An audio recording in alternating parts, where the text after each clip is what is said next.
Hi, this is Sandra Sadowski of medievalist.net, and today at Vagantes we have the pleasure of talking to Brooke Falk Permenter from Rutgers University, and we're going to be asking her a couple questions about her paper. And I just first wanted to ask you, as always when I talk to people, what got you into your topic, and go ahead. Okay. I did my undergraduate work in art history at the College of Charleston, and did a senior paper class on the pilgrimage to Santiago, so that was my first kind of medieval introduction.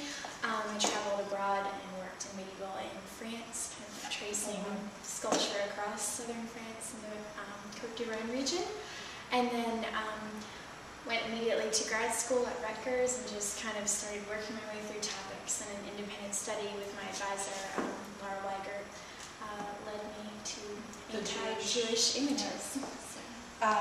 When you were doing your paper, you were talking about initially how theologians were tolerant and accepting, keeping the Jewish neighbor, and then, because of the inevitably they would convert. So, in your mind, what was that moment where it became no longer, let's tolerate them?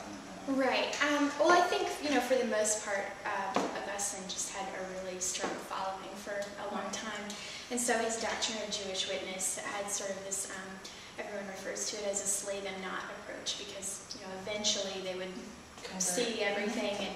And, and there were a couple of arguments against that throughout the Middle Ages.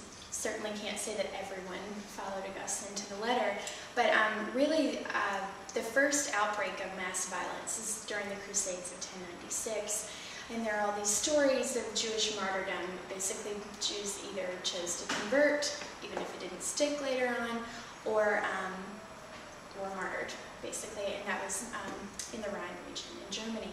And at that point, you kind of see a break with the tradition, and it's kind of difficult to pinpoint exactly what theologians were thinking, because the people who kind of led this attack were lower noblemen and knights, so they were obviously kind of acting out of the norm, but it, I think, sort of opened a window to more popular sentiment against the Jews. A lot of people kind of think about it. And the imagery too, which leads me to the next question. Yeah. Oh, and then, sorry, but really, like, the big push, I think, is with the mendicants. And Jeremy Cohen has written extensively about sort of that shift in thinking and sort of conversion pushes and this idea of unifying Christian society. The imagery you're mentioning, the bag of money, the cup chalice, the exaggerated, hideousness, the facial features, the hook nose, the hat, all of this imagery and the blindfold of all of it, what would you say was the most vitriolic, most insightful kind of to the medieval Christian? Well, I think probably the images that Christians would have responded most readily to would have been the physiognomic, kind of ugly portrayals of Jews. But what's complicated about that is that on some level you're not necessarily talking about Jews, because if you look at kind of a larger corpus of manuscripts with illuminations and stained glass and basically all of the media, those ugly features pertain to any non-Christian that Christians were opposed to at some point. So, that giant nose that modern people associate with the Jewish tradition really just asserts that they're non-Christians in a lot of these images. They're other, outside of the norm.